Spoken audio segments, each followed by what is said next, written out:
알다시피 그 반도체 이렇게 칩스 3법, 반도체 특별법만 있는 게 아니에요. 법이 3개인데 22대 국회가 되자마자 김태년 1호 법안으로 발의한 법안입니다.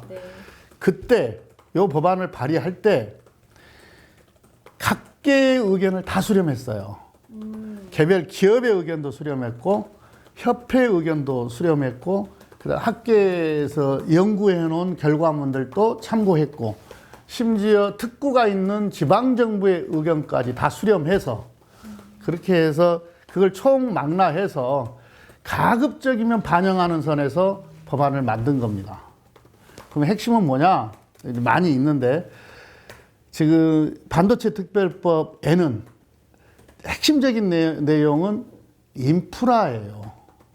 인프라를 누가 책임지고 빠른 속도로 구축할 것인가의 문제가 가장 핵심적인 겁니다. 왜? 이 반도체 투자를 하는 데 있어서 반도체 특구를 만드는 데 있어서 반도체 팹을 만드는데 가장 기업들이 애로를 겪는 경우가 뭐냐면 인프라 구축이에요. 반도체는 이 산업의 특성상 많은 전기를 쓰고 많은 물을 소비하고 또 폐수를 잘 처리하는 게 대단히 중요합니다.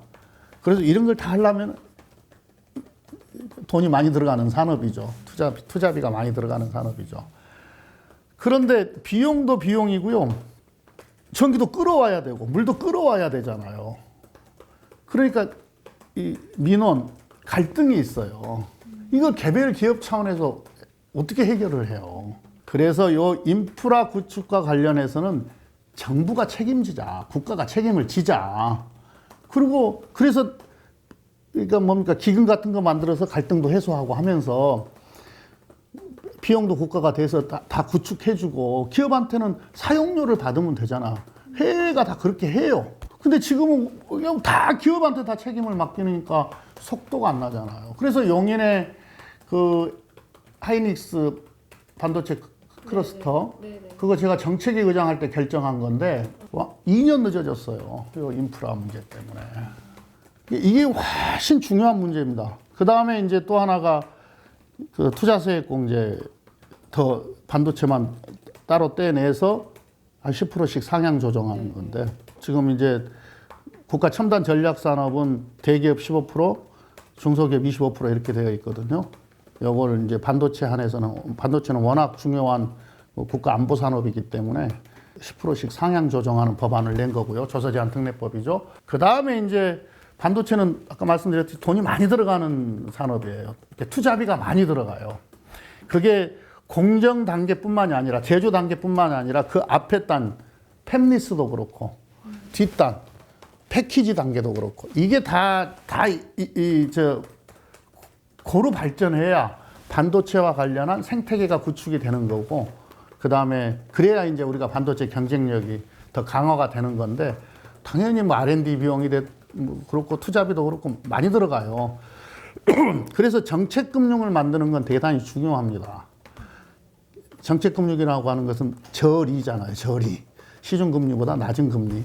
산업은행을 증자를 하면 한 10조쯤 증자를 하면 이걸 마중물로 해가지고 한 100조쯤 조성할 수가 있어요. 그래서 칸막이 쳐서 반도체에다 지원한다 이렇게 하면 되거든요. 그러면 조달금리가 지금 산업은행 조달금리가 한 3.5% 정도 될 테니까 그 언저리나 그 이하에서 이 금융 조달을 지원을 하게 되면 초기 투자 비용과 관련해서는 또는 운영 비용과 관련해서는 상당히 숨통이 트이게 되는 거죠. 이런 내용이 핵심이에요. 그때 그래서 처음에 법안을 발의할 때는 52시간제 이게 이제 화이트 칼라 이그젬션 이게 없었어요. 이슈로 없었다고 제기도 안 했었어요. 느닷없이 지난 연말에 이게 이제 이슈로 등장을 한 겁니다. 그러니까 반도체 특별법이 이것만 있는 것처럼 얘만 있는 것처럼 돼버렸잖아요. 이건 바람직스럽지 않아요. 왜냐하면 느닷없이 들어온 거기 때문에 선행 논의가 안 되어 있어요. 미국은 고소득자, 그러니까 10만 불 이상의 연봉을 받는 사람들 일 더 하더라도 초과 근무수당 안 주겠다. 이것 때문에 만들어놓은 게 화이트 칼라 이그젬션이거든요. 그래서 영구직, 사무직, 뭐 전문직 다 해당이 돼요. 일본 같은 경우에도 천만 엔 이상의 고소득자와 관련해서는 예외 조항이 있어요. 그러면 이제 이런 거죠. 그럼 우리는 얼마로 할 건데, 얼마 이상으로 할 건데, 소득을. 그 다음에 미국처럼 뭐 영구직, 사무직, 전문직 다 해당할 건지 아니면 영구직만 할 건지. 그럼 반도체만 해야 되느냐? 우리 국가 첨단 전략 산업은 다 안보 산업이에요. 대단히 다 중요합니다. 여기까지 다 할 거냐에 대한 선행 논의가 안 되어 있어요. 그래서 빠른 속도로 반도체 관련한 법들을 통과를 시키고 이 선행 논의가 안 되어 있는 것들은 빨리 논의를 해서 사회적 합의를 하고 조치를 취하자. 이게 꼭 반도체 특별법에다가 안 넣어도 되거든요. 이거 국가 첨단 전략 산업법에다 넣어도 되고요. 근로기준법을 일반 조항으로 해서 근로기준법을 개정해도 됩니다. 이렇게 논의가 이런 식으로 흘러가는 것이 정상이죠. 왜곡시키면 안 된다. 이 말씀을 드리는 거고요. 그리고 현행 근로기준법 갖고도 얼마든지 탄력적으로 추가 연장 근무를 할 수 있게 되어 있어요. 현행 법으로도. 근데 기업에서 그래서 뭐 신청하는 게 뭐 어렵다고 그래서 해봤어요? 그랬더니 안 해봤더라고. 이 이슈를 네거티브하게 보내는 것이 아니고 실을 바늘 허리에다가 쪼매 갖고 바느질을 할 수는 없잖아요. 저는 개인적으로는 유연하게 봅니다. 유연하게 보는데 과정은 좀 거쳐야 된다. 이 말씀을 드리는 거고, 그 다음에 이 논의를 미루지 않겠다고 하는 거예요. 일단 급한 것 통과시켜 놓고, 왜냐면 아까 그런 게 중요하거든요.